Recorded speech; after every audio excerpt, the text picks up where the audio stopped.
Assalamualaikum warahmatullahi wabarakatuh. Halo semuanya, perkenalkan aku Anita Rahmawati, mahasiswa Fakultas Teknik dan Informatika, jurusan Informatika, semester 3, kelas 15 3A28, mata kuliah pengantar Data Science. Di sini aku bakalan ngejelasin jawaban-jawaban aku terkait soal-soal yang udah diberikan terkait mata kuliah pengantar data science. Kita masuk ke dalam soalnya. Di sini ada deskripsi kasus. Yang pertama itu, Anda adalah seorang data analis di perusahaan e-commerce hijau shop. Perusahaan ingin membangun model machine learning untuk memprediksi apakah pelanggan akan melakukan pembelian ulang, repeat order berdasarkan data historis. Berikut adalah struktur dataset yang dimiliki perusahaan e-commerce hijau shop. Pertanyaan yang pertama yaitu, dari tabel di atas, kemudian identifikasi yang pertama A, kolom mana yang memiliki missing values, dan yang kedua, baris mana yang merupakan duplikasi data. Oke, kita jawab dulu poinnya A. Poin yang A itu, kolom mana yang memiliki missing values. Sebelum kita mencari missing values, kita harus terlebih dahulu mengetahui apa sih missing values itu. Missing values adalah nilai yang hilang atau kosong, atau juga nilai yang tidak tercatat dalam dataset, yang artian tidak ada nilainya sama sekali atau bisa dikatakan nol atau none. Nah, kita identifikasi bahwa di sini kolom-kolom di sini yang memiliki missing values itu ada 5 kolom.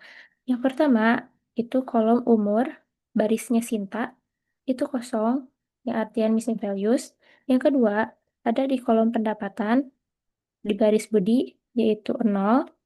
Yang ketiga, jumlah transaksi di baris Laila dengan format none. Kemudian di kolom rata-rata pengeluaran dengan baris Sinta dengan format none. Kemudian di kolom kota, baris budi format.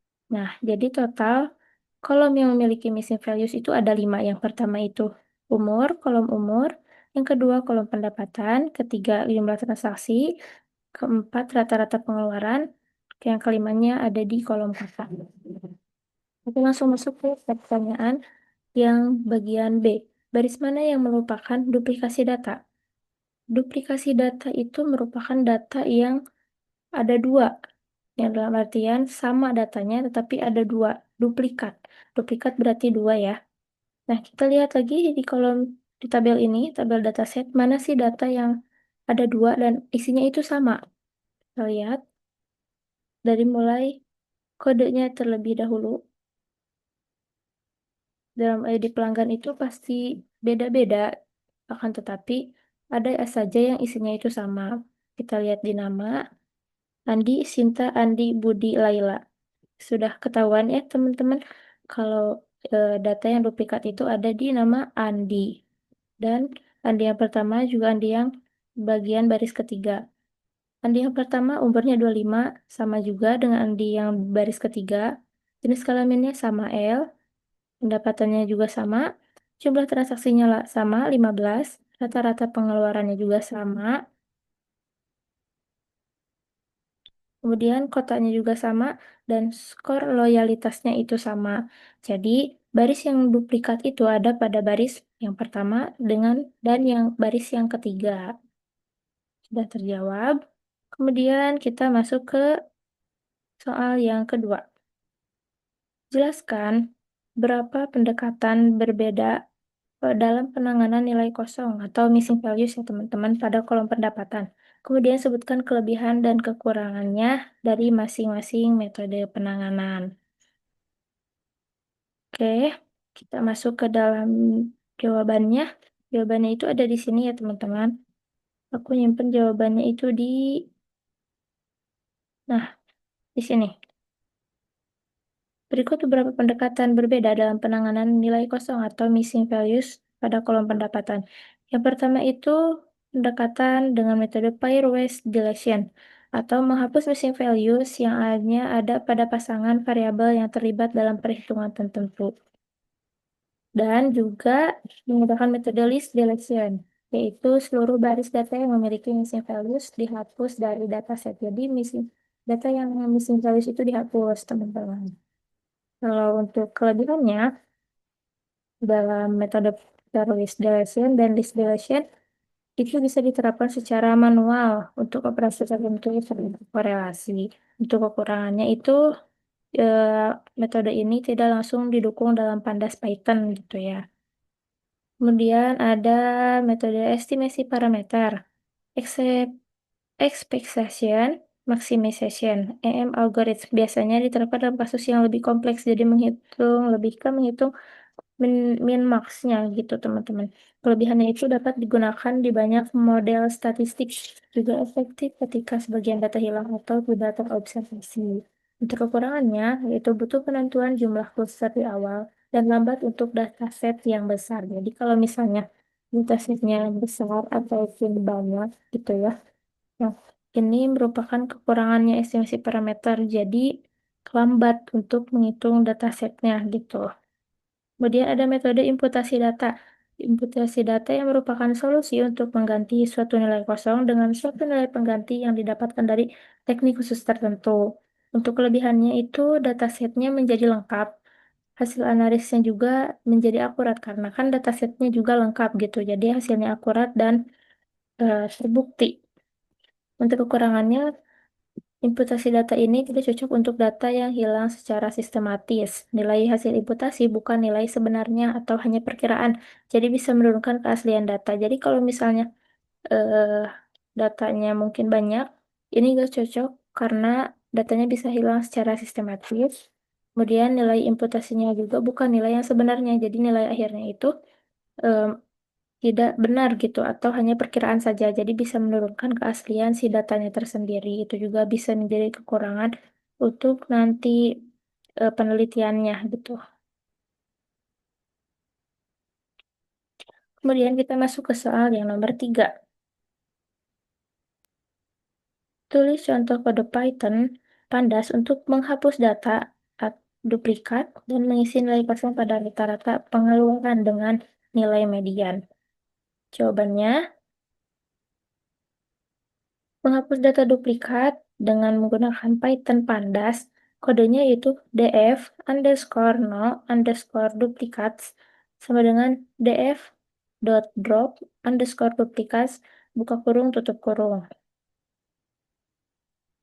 Kemudian mengisi nilai kosong pada kolom jumlah underscore transaksi dengan nilai medium, yaitu eh, Pythonnya median underscore transaksi sama dengan df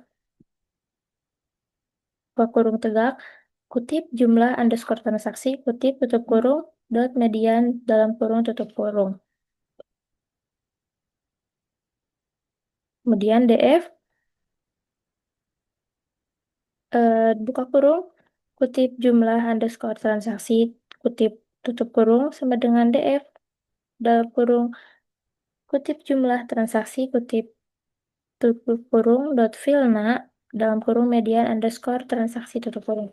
Nah, ini bisa kalian praktekkan juga ya teman-teman untuk menghapus data duplikat dan mengisi nilai kosong dalam kolom jumlah transaksi. Kita masuk ke nomor keempat.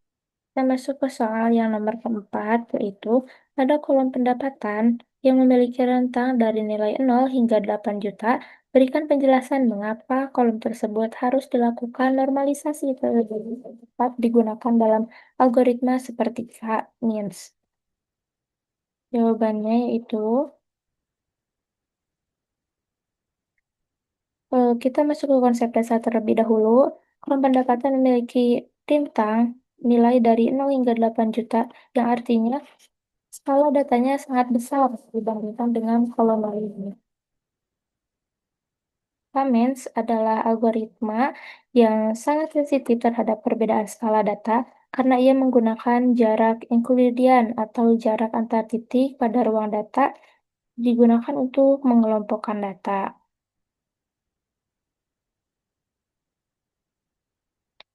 Nah, karena kolom yang berisi angka besar akan mendominasi perhitungan, akibatnya kolom pendapatan harus dinormalisasikan dengan tujuan untuk menyamakan atau meratakan antar fitur agar semuanya punya pengaruh yang seimbang terhadap perhitungan. Sehingga perhitungan menjadi lebih akurat dan seimbang. Itu jadi untuk eh, meratakan untuk menghitung gitu ya, data yang gede itu harus dinormalisasikan terlebih dahulu untuk menyamakan skala antar fitur agar semuanya punya pengaruh yang seimbang gitu ya. Kemudian kita masuk ke soal yang nomor kelima.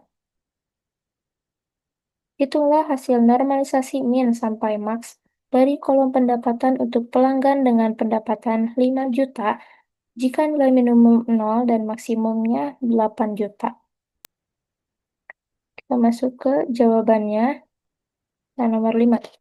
Ditugaskan kita untuk menormalisasikan nilai aslinya dengan nilai maksimalnya gitu ya. Nah, kita harus terlebih dahulu tahu apa rumus normalisasi min max. Diketahui X kutip sama dengan X negatif X min slash X max atau per X max kurangi X min. Diketahui X nilai asli sama dengan 5 juta, X min-nya itu 0 karena kita akan mencari nilainya. X max-nya itu 8 juta. Itu jawaban X 5 juta kurangi 0 per 8 juta kurangi 0. Kita jumlahkan dulu 5 juta kurangi 0, 5 juta, 8 juta kurangi 0, 8 juta. Jadi 5 juta per 8 juta. 5 juta dibagi 8 juta yaitu hasilnya 0,625. Jadi hasil normalisasi min sampai max di kolom pendapatan ini untuk pelanggan dengan pendapatan 5 juta, jika nilai minimum 0 dan maksimum 8 juta, jawabannya yaitu 0,25. Yang artinya pelanggan dengan pendapatan rendah itu berada pada 62,5% dari rentan nilai total pendapatan. Antara yang paling kecil 0 dan yang paling besar 8 juta. Nilai ini sekarang bisa kita gunakan dalam algoritma seperti K-means, regresi atau jaringan syarat tiruan karena sudah dalam skala yang sebanding 0 sampai 1. Gitu ya teman-teman. Kemudian kita masuk ke soal yang nomor ke-6. Gunakan rumus standarisasi Z-score untuk menilai pendapatan 7.500 jika rata-rata pendapatan sama dengan 6 juta dan standaris deviasi 2 juta. Ini juga kita ngitung lagi ya teman-teman. Jadi harus tahu dulu rumus standarisasi dari Z-score-nya itu seperti apa. Nah, di sini sudah diketahui rata-rata pendapatannya itu disimbolkan dengan U. Ada ke bawahnya sedikit gitu. Ini pendapatan, simbolnya ini. Ini untuk nilainya, nilai pendapatannya. Kemudian standar deviasinya diketahui itu ada di angka 2 juta dan ditandai dengan logo seperti ini. Bukan logo apa ya?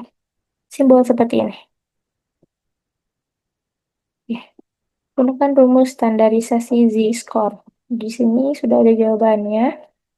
Rumus standarisasi Z-score yaitu Z sama dengan X sama dengan U per deviasi. Diketahui bahwa di sini X yaitu nilai pendapatan. Nilai pendapatannya itu 7.500. Untuk U-nya itu merupakan rata-rata bernilai 6 juta dan standar deviasinya yaitu 2 juta. Untuk jawabannya kita implementasikan dari rumus ini. Z. X ini nilai dari pendapatan. 7.500 dikurangi nilai dari rata-rata yaitu 6 juta. Kemudian dibagi nilai dari standar deviasi yaitu 2 juta. Kita jumlahkan terlebih dahulu 7.500 kurangi 6 juta yaitu hasilnya 1.500 dibagi 2 juta. Hasilnya itu 0,75. Ya, soal nomor 7.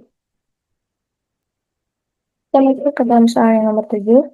Kita bacakan terlebih dahulu. Pada kolom jenis kelamin yang berisi nilai kategori L dan P, jelaskan dua teknik encoding yang bisa digunakan untuk mengubahnya menjadi numerik, serta kapan masing-masing teknik lebih tepat digunakan.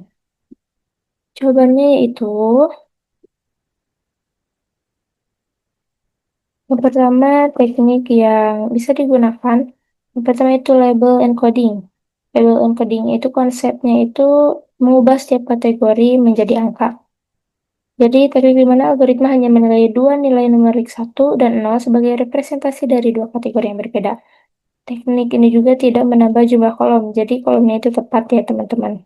Terus, kemudian waktu yang tepat untuk menggunakan teknik ini adalah ketika data kategori yang berurutan seperti rendah, sedang, tinggi, berurutan jadi tidak diacak gitu. Kemudian, teknik yang kedua yaitu one hot encoding. Konsepnya membuat kolom baru. Nah, kan tadi kalau yang label encoding itu tidak menambah jumlah kolom, ya, tidak menambah jumlah kolom. Kalau yang one hot encoding itu menambah jumlah kolom untuk setiap kategorinya. Jadi membuat kolom baru untuk setiap kategorinya, lalu memberi nilai 1 jika baris itu sesuai dengan kategori tersebut. Dan jika tidak sesuai berarti nilainya 0. Teknik ini merupakan teknik yang tidak menganggap ada urutan antar kategori. Konsepnya adalah membuat kolom yang baru. Nah, kolom yang baru untuk setiap kategori. Kemudian waktu yang tepat untuk menggunakan teknik ini ketika kategori datanya tidak berurutan. Nah, seperti agama, kota, jenis kelamin, dan lain-lain. Jadi, kategori datanya itu acak. Di dalam artian, label encoding dengan one hot encoding ini dibanding terbalik ya teman-teman. Yuk kita masuk ke soal yang nomor ke-8.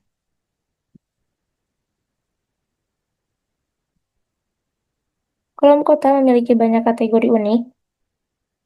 Pendekatan apa yang cocok dalam mengatasi dimensi yang tinggi yang diakibatkan oleh encoding pada kolom ini? Berikan alasan dan contoh pendekatan teknisnya. Ini menurut pendapat saya pribadi, dan ini belum tentu real benar. Tapi kalau menurut saya yang paling cocok untuk pendekatan dalam mengatasi dimensi yang tinggi yang diakibatkan oleh encoding pada kolom ini adalah frekuensi encoding. Karena apa?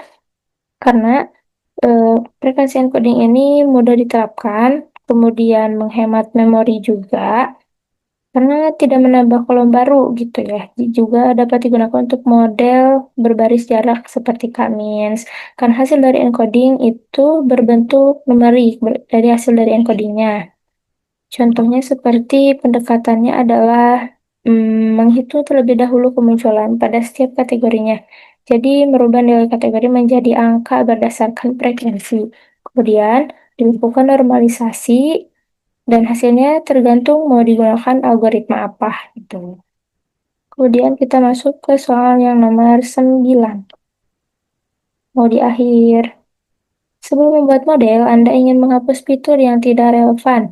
Jelaskan fitur mana yang sebaiknya dihapus atau dirubah dan berikan alasan berdasarkan konteks bisnis dari bisnis yang Anda pahami sebelumnya. Kita lihat lagi ke dataset yang ini. Jadi, pertanyaannya, mana sih kolom yang menurut kalian itu tidak penting, tidak terlalu penting dan tidak terlalu berpengaruh gitu terhadap hasilnya? Kalau menurut saya, kolom yang tidak terlalu penting yaitu ada pada kolom nama. Kenapa? Kita bisa lihat jawabannya di sini. Karena nama itu tidak berpengaruh terhadap analisis atau perilaku belanja. Karena yang dibutuhkan adalah untuk mengenali atau menganalisa jenis-jenis customer dan melakukan pengelompokan pelanggan berdasarkan kesamaan untuk menentukan strategi promosi agar penjualan lebih meningkat. Seperti kolom umur, jenis kelamin, kota, dan pendapatan. Yang dalam artian, kolom nama itu tidak terlalu berpengaruh karena data yang akan diambilnya itu bukan dari namanya gitu ya. Karena kalau nama itu bisa saja ada yang sama, jadi cukup hanya dengan kode saja. Jadi kalau nama itu bersifat identitas unik, dan tidak mempengaruhi perilaku pembelian pengeluaran. Jadi tidak membantu model prediksi gitu ya. Karena nama juga tidak ada pengaruhnya terhadap perilaku belanja. Tapi kalau misalnya umur, kayak jenis kelamin, kota sama pendapatan itu bisa ngebantu model mengenali segmentasi pelanggannya gitu untuk menentukan strategi promosinya seperti apa. Kemudian kita masuk ke soalnya nomor 10. Soal nomor 10 ini gambar ya teman-teman, karena pertanyaannya itu menggambarkan urutan lengkap langkah pemrosesan data yang harus dilakukan dari dataset mentah di atas hingga siap dimasukkan ke model machine learning. Di sini ditugaskan untuk menggambarkan dalam diagram alir secara ringkas dan jelas. Nah, dari sini proses implementasian dari semua soal ini di jawabannya itu dimasukkan ke dalam diagram alir secara ringkas dan jelas. Nah, ini merupakan diagram alirnya. Yang pertama itu dataset mentah yang diperoleh. Perhatian datasetnya di atas ya, teman-teman, ini, yang tabel-tabel ini merupakan dataset mentah untuk melakukan analisis.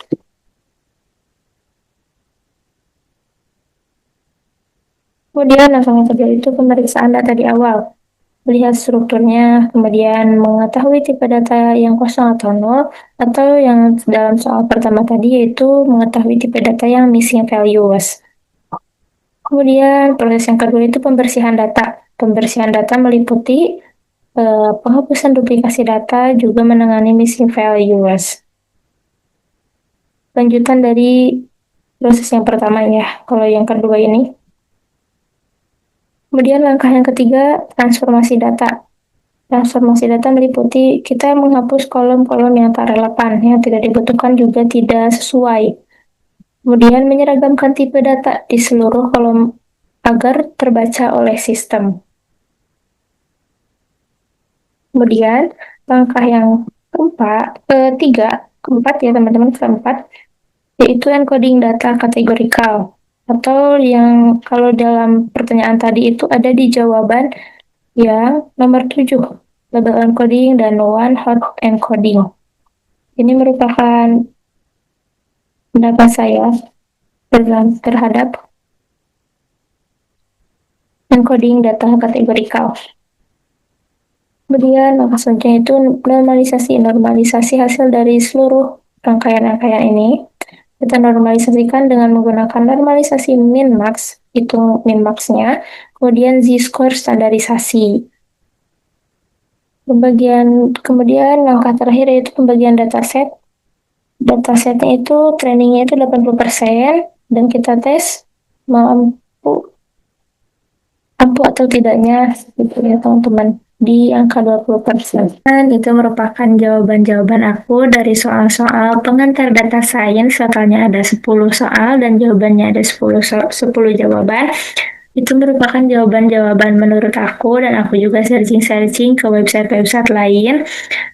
Ini belum tentu murni 100% benar, jadi jangan patokan pembelajarannya di video aku, tapi kalian harus searching-searching lagi lebih jauh gitu teman-teman. Terima kasih buat yang udah nonton. Bye-bye, see you di video selanjutnya. Assalamualaikum warahmatullahi wabarakatuh.